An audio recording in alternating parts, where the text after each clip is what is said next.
اصلی صحابہ ہیں وہ کون ہیں، ان کے ساتھ کیا زیادتیاں ہوئی ہیں، پھر ہمیں بتائیں کہ ہم صحابہ کی گستاخ ہیں یا قاتلین صحابہ جو ہیں، اصلی صحابہ کے جو قاتلین ہیں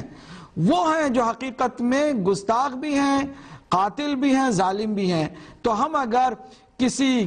صحابی کے قاتل کو نہیں مانتے ہیں تو خدا را ہمیں یہ کہہ کے دبانے کی یا چپ کرانے کی کوشش نہ کیجیے گا کہ یہ صحابی کو نہیں مانتے ہیں۔ صحابہ کو جو اصلی ہیں ان کو ستانے والا ہمارے نزدیک ظالم ہے، چاہے وہ انہی میں سے ہو، ہمیں اس کی بھی پرواہ نہیں ہے۔ یہ کوئی بھی کسی جگہ پر کسی کو سند نہیں ملی ہوئی ہے، اور ہم نے اس سے پہلے بہت ساری ڈسکشن کر دی ہے۔ ایک نام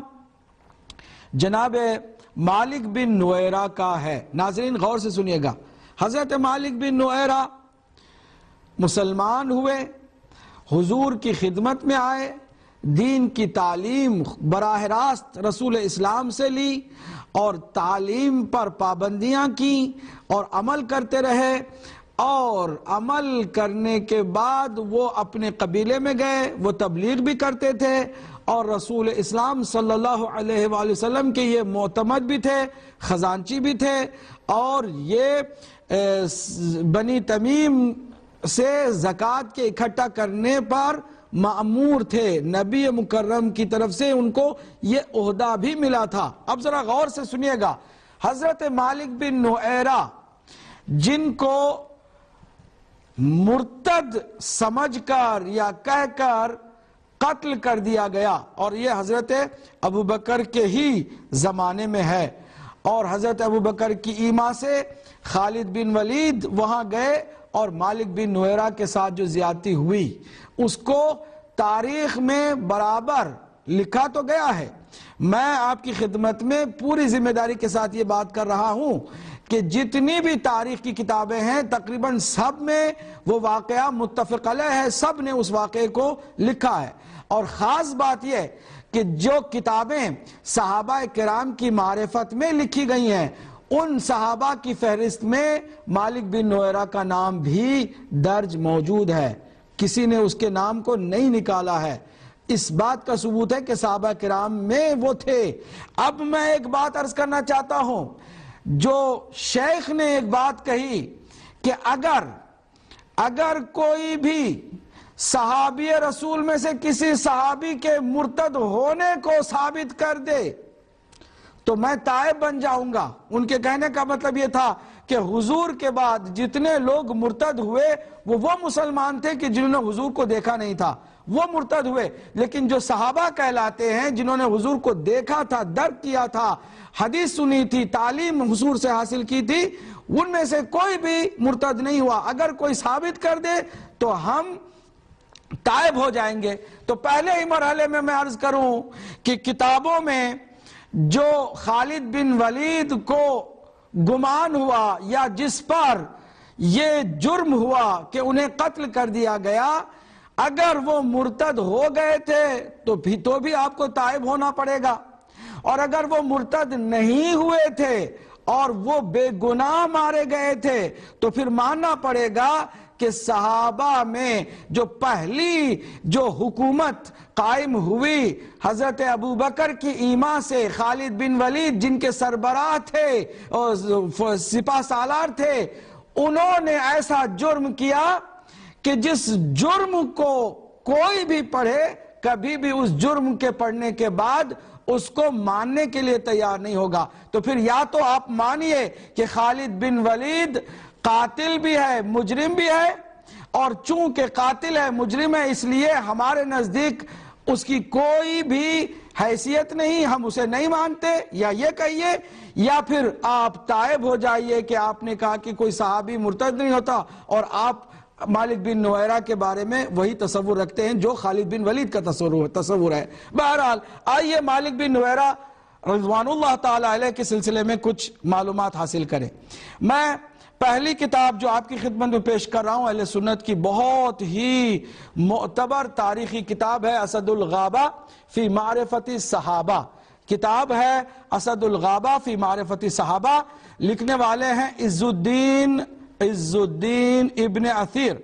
ان کی کئی جلدیں ہیں، ایک جلد چہارم چوتھی جلد صفحہ 277. پورا انہوں نے ایک باب مالک بن نویرہ کے سلسلے میں قائم کیا ہے. مالک بن نویرہ اور باب کا نمبر ہے 4648. مالک بن نویرہ کا پورا نام انہوں نے درج کیا ہے شجرے کے ساتھ. مالک بن نویرہ بن جمرہ بن شداد بن عبید بن ثعلبہ بن یربوع التمیمی الیربوعی. ان کے بھائی ہیں متمم بن نویرہ. اب یہ لکھتے ہیں ان کے سلسلے میں کہ قدم علی النبی صلی اللہ علیہ وآلہ وسلم واسلم.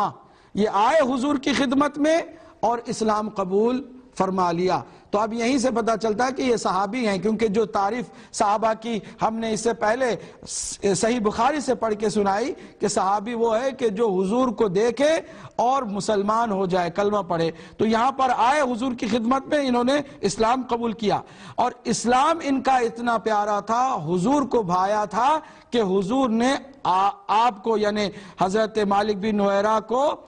اپنے عمال میں سے شامل کر لیا، یعنی ذمہ داری دی، خزانچی بنایا. وَاسْتَعْمَلَهُ رَسُولُ اللَّهِ صلی اللہ علیہ وآلہ وسلم علی بعض صدقات بنی تمیم. بنی تمیم کے اس قبیلے سے صدقہ یا وہ جو زکوٰۃ ہے ان کے جمع کرنے پر ان کو مامور فرمایا اور ان کو ذمہ داری دی. لیکن جب حضور کا انتقال ہو گیا تو یہ کہتے ہیں ابن اسیر اپنی تاریخ میں، اپنی اس کتاب میں اسد الغابہ میں، کہ فلما توفى النبی صلی اللہ علیہ وآلہ وسلم وارتدت العرب. عرب بہت سارے مرتد ہو گئے، اس میں کوئی کسی نے نبوت کا بھی دعویٰ کیا، لیکن ان کے بارے میں انہوں نے صاف لکھا ہے کہ الا انہ لم تظہر عنہ ردہ. ان کا مرتد ہونا ظاہر نہیں ہو سکا ہرگز، یعنی ان کے مرتد ہونے کے اوپر کسی کو بھی کوئی بھی شک یا گمان نہیں ہوا کہ وہ مرتد ہو گئے، ایسا کوئی تصور بھی پیدا نہیں ہوا، بلکہ وہ مسلمان ہی رہے. لیکن اب ذرا دیکھیے کہ حضرت ابو بکر نے مرتدین کے لیے ان کے پیچھے خالد بن ولید کو بھیجا جو کہ سپہ سالار تھے، اور اس کے بعد جب وہاں سے فارغ ہوئے تو مالک بن نویرہ کے پیچھے بھی بھیجا. لگتا ہے کہ کوئی خاص پیچھے ذہن میں ان کو لے کر کے عناد ہے، خود خالد بن ولید کے دل میں بھی اور حضرت ابو بکر کے دل میں بھی، جو کہ انشاءاللہ بعد میں بہت جلدی آپ کے سامنے آشکار ہو جائے گا. اس لشکر میں جس میں خالد بن ولید سربراہی کر رہے تھے، ابو قتادہ بھی تھے. وَكَانَ فِيهِمْ ابو قتادہ. ابو قتادہ، حضرت ابو قتادہ خود ایک جلیل القدر صحابی ہیں، اور وہ ہیں کہ جو گواہی دیتے ہیں حضرت مالک بن نویرہ اور ان کے خاندان والوں کے سلسلے میں کہ وَكَانَ فِي مَنْ شَهِدَ أَنَّهُمْ أَذِّنُوا وَأَقَامُوا وَصَلُّوا. گواہی دیتے ہیں کہ، اور یہ بھی ایک یہ نہیں ہے خالی ابو قتادہ، دوسرے لوگ بھی گواہ ہیں، لیکن حضرت ابو قتادہ بہت معتبر شخصیت رسول اللہ کے صحابی، وہ گواہی دیتے ہیں کہ مالک بن نویرہ اور ان کے ساتھی جتنے تھے ان کے قبیلے کے لوگ، انہوں نے اذانیں کہیں، انہوں نے اقامت دی، انہوں نے نمازوں کو قائم کیا. فَحَسِبَهُمْ فِي لَيْلَةٍ بَارِدَةٍ. اور وہ جو رات تھی، ٹھنڈی رات، اس میں یہ لوگ جو گئے تھے ان پہ چڑھائی کرنے کے لیے، وَأَمَرَ خَالِدٌ فَنَادَى. اور خالد نے امر کیا، حکم دیا اور ندا دی،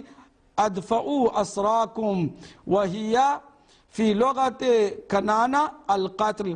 فَقَتَلُوهُمْ. اب دیکھئے نا، کہا کہ ان کو قتل کر دو. کہا تھا ادفعو، لیکن اس کا کنانہ کی زبان میں مطلب ملتا ہے، ہوتا ہے قتل. تو فقتلوہم، سب نے ان کو قتل کر دیا، یعنی مالک بن نویرہ کی جتنے بھی قبیلے کے لوگ تھے ان کو قتل کر دیا. اور یہ داستان لمبی ہے. اور اس کے بعد دیکھیے فَسَمِعَ خَالِدُ الْوَاعِيَ فَخَرَجَ وَقَدْ قَتَلُوا فَتَزَوَّجَ خَالِدُ امْرَأَتَهُ. اب ذرا دیکھیے، حضرت مالک بن نویرہ کو قتل کرنے کے بعد اسی رات، اسی وقت خالد نے حضرت مالک بن نویرہ کی بیوی کے ساتھ نکاح کیا. البتہ یہاں بڑے احترام سے اور بہت ہی شائستگی کے ساتھ نکاح کا لفظ آ گیا، تزویج کا لفظ آ گیا، فتزوجا، حالانکہ کسی کو قتل کرو تو اس کی جو بیوہ ہوتی ہے اسی رات، نہ اسلام میں نہ کسی اور دین میں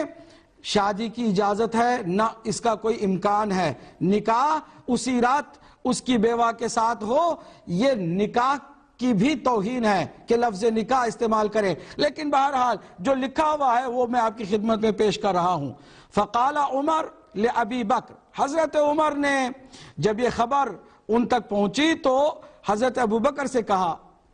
سیف خالد فیہ رحقن، خالد کی تلوار میں دھبا ہے، ایک خون ناحق کا دھبا ہے، وہ اکثر علیہ، اور اس پر اصرار کیا حضرت عمر نے کہ خالد جو ہے وہ ایک قاتل ہے، اور قاتل ہی نہیں، اور ابھی آپ نے سنا کہ اسی رات انہوں نے اس مالک بن نویرہ کی بیوی کے ساتھ زیادتی کی اور تجاوز کیا۔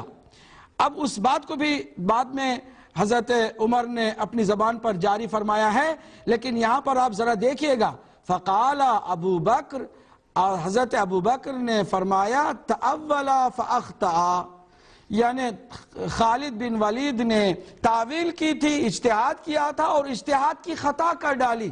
یعنی اب صفائی جو پیش کر رہے ہیں حضرت ابو بکر، کس کی صفائی پیش کرے؟ خالد بن ولید کی، کہ جس نے قتل کیا اور پھر اسی رات اس کی بیوہ کے ساتھ زیادتی کی، وہ بیوہ بھی راضی نہیں تھی، یہ زنا بالجبر کے زمرے میں آتا ہے، جس کو انگلش میں آج کے نوجوانوں کو سمجھانا ہو تو ریپ کیا، اور ایسے میں یہاں پر بات کی جاتی ہے اجتہاد کی، اور اجتہاد کی خطا کی۔ اللہ اکبر! اجتہاد کیا ایسے ہوتا ہے کہ کسی کو قتل کرو اور اس کی جو بیوہ ہے اس کے ساتھ وہ تجاوز کرو، کہ جو کسی ایک معمولی جو ان پڑھ معاشرے کے اندر بھی جو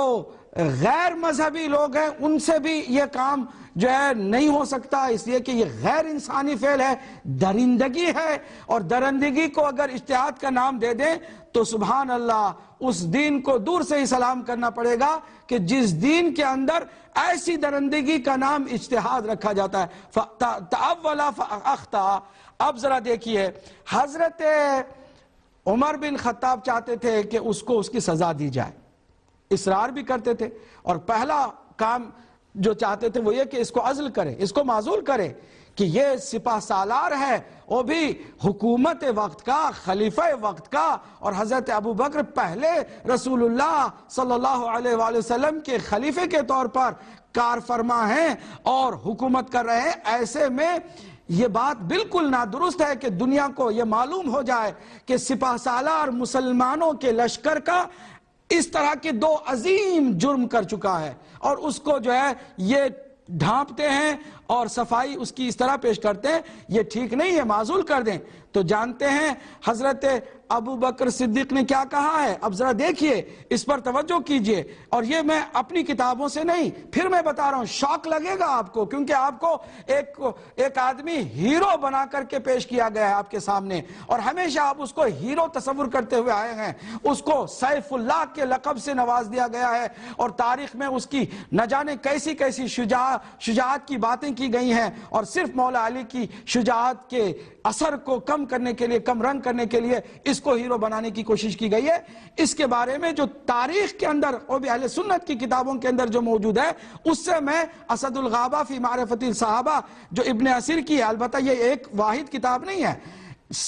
جتنے بھی کتابیں تاریخ کی ہیں ان سب میں یہ واقعہ لکھا ہوا ہے، اس لیے شوق نہ لگے، میں آپ کو سنا رہا ہوں، کاش کہ اہل سنت کے علماء اپنے ہی بزرگوں کی کتابوں کو پڑھ کے سمجھا دیتے تو کوئی بھی آج خالد بن ولید کو ہیرو تصور نہ کرتا، کیونکہ اسلام کے لشکر کا سپہ سالار ہو اور دو ایسے گناہ کرے۔ آج دیکھیے امریکہ کو ہم بہت برا بھلا کہتے ہیں نا، بہت سارے مسلمانوں کو جوش آ جاتا ہے، اور پاکستان میں تو بڑے نعرے لگتے ہیں اس کے خلاف، اس ملک کے اندر بھی کہ جہاں پر فساد ایک معمولی چیز ہے، فحشہ ایک معمولی چیز ہے، برائی تو معمولی چیز ہے، لیکن آپ کو یاد ہوگا کہ ایک اس کے پریزیڈنٹ نے اپنی سیکریٹری کے ساتھ تھوڑی بہت چھیڑخانی کی تھی، اس کو دنیا نے اچھالا کہ ایک